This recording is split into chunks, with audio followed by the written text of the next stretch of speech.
Hi everybody, this is Mr. Duncan in England. How are you today? Are you okay? I hope so.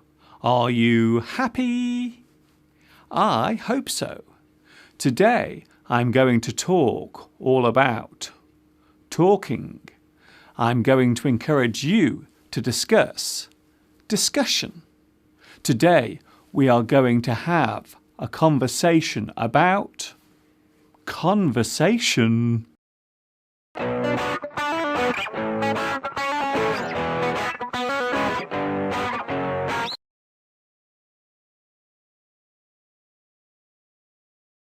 The traditional act of conversation is the sharing of a subject or information verbally. Two or more people talk. They have a conversation. To converse is to talk. Your speech conveys a message. Your words have meaning. You are transferring information verbally. A conversation can be about anything, from a light topic such as the weather, right up to something very heavy like politics or religion. A heavy conversation can become heated, as normally opinions will be expressed. The topic of conversation can be light and pleasant, or heated and intense. We can chat and converse in many ways. We can talk over the phone. We can chat face to face, either in person or through the internet via a web camera. Non-verbal conversations use text. We write or type what we want to say. We can converse on a smartphone by sending text messages to each other. You can send an email to someone. Or, if you want, you can post a good old-fashioned letter. It might be a little slower than electronic mail, but it is still by far the most sincere way of letting someone you know that you care about them. The problem with text messaging is that sometimes a misunderstanding can occur. When it comes to expressing your deepest feelings, there is still no substitute for the spoken word. Many an argument has been ignited by a misunderstood text message or email. The thing you wanted to say might become lost in the seemingly cold and stark text. There are still certain things that must never be done via a text message, such as firing a person from their job, telling your current lover that you want to break up with them, informing a family member of the death of a close relative, or any really bad news that may require physical support. Do you ever find yourself lost for words? To be lost for words means that you are so surprised by something, your words will not come out. You have been left unable to speak because of the shock or surprise. You are speechless. You have been left speechless. If you have difficulty expressing how you feel about something, you can say that you are lost for words.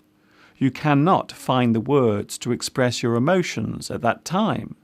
You can say, I don't know what to say. I'm speechless. I have no words to express my feelings. I'm speechless. I'm completely gobsmacked. Something that is shocking or surprising can be described as astonishing, stunning, overwhelming, jaw-dropping. You have been left speechless. You are without speech.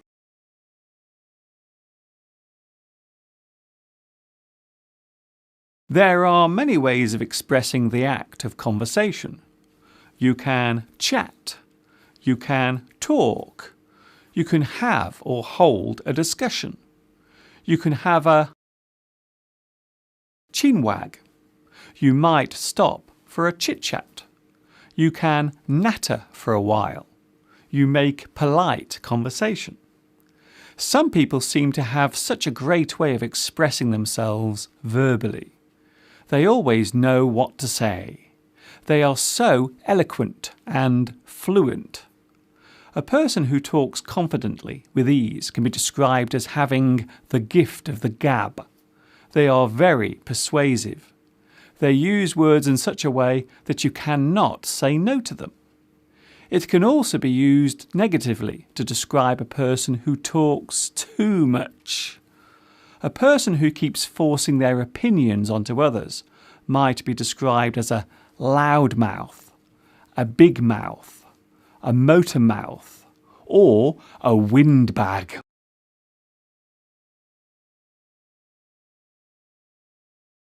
Some people will just talk and talk without stopping for breath.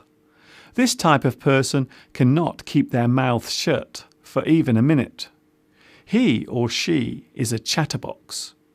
You know the situation. There you are in a restaurant having a nice meal, when at the next table a person decides to start talking loudly.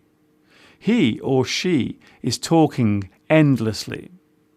Quite often the person they are sitting with says nothing. They have no chance to speak because the guy or girl is talking non-stop. We can describe this as not being able to get a word in edgeways. There is no opportunity for the other person to speak. I would love to say something, but I can't get a word in edgeways.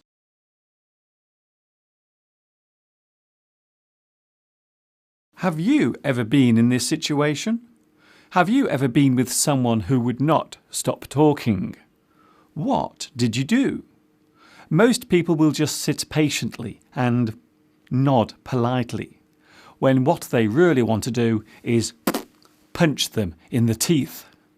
If a person talks too much about one subject, we can say that they are going on about it too much. They are going on too much and for too long about that particular subject. If you are passionate about something, then you might end up going on about it for too long. The trouble is, what is interesting to one person might be a little boring to another. We can say in a very negative way that they are going on too much about it. The person is droning on. They will not change the topic of the conversation. There is a fine line between a scintillating conversation and a dull one. The secret of all conversation is knowing when to change the subject.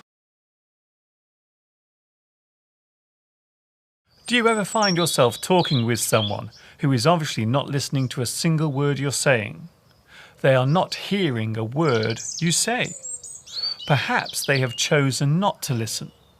Maybe you are giving them some advice that they do not wish to hear. It feels as if you are talking to yourself. It's as if you are talking to a brick wall.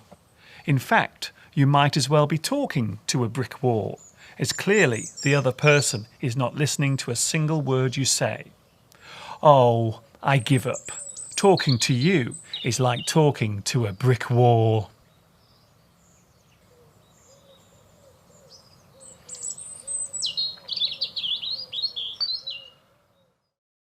Of course, having a conversation and sharing information verbally is a great way of finding out things. There is absolutely nothing wrong with having a good old chinwag. But it is always best not to go on too much about one subject, as you run the risk of boring the other person to death. You can tell if a person is no longer interested in what you are saying by their body language. They will keep looking away from you. They will just nod without replying. They might have a pained expression on their face.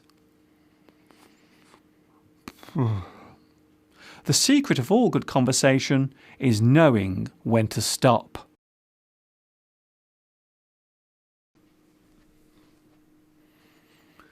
Do you ever talk to yourself? Come on, be honest. We all talk to ourselves at some point. We often do it when we want to reinforce a point to ourselves. You tell yourself out loud that something must be done. Frustration or anger can cause us to talk to ourselves. Oh, why did I do that? Why do these things always happen to me? Where am I going? I must get some milk from the supermarket. How am I going to get out of this mess? They say that talking to yourself is the first sign of madness. No, it isn't. You stupid man. Yes, it is, I tell you. Oh, you never listen to me. Of course I listen to you. My precious.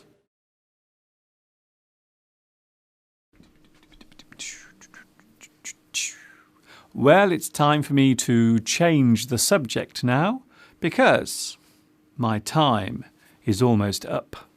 It's time to end this lesson and give my mouth a rest. I will stop bumping my gums. I will zip it. I'm going to shut my cake hole for a while. All of those expressions are very rude and impolite. So instead, I will simply say, thanks for watching me, teaching you. And of course, ta-ta for now.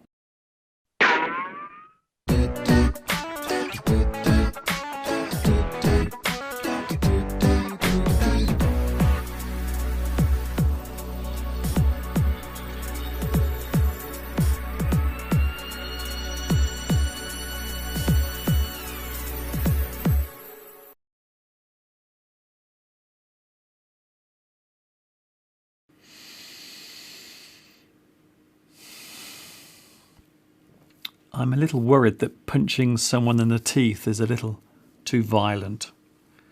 Perhaps I could just strangle them instead.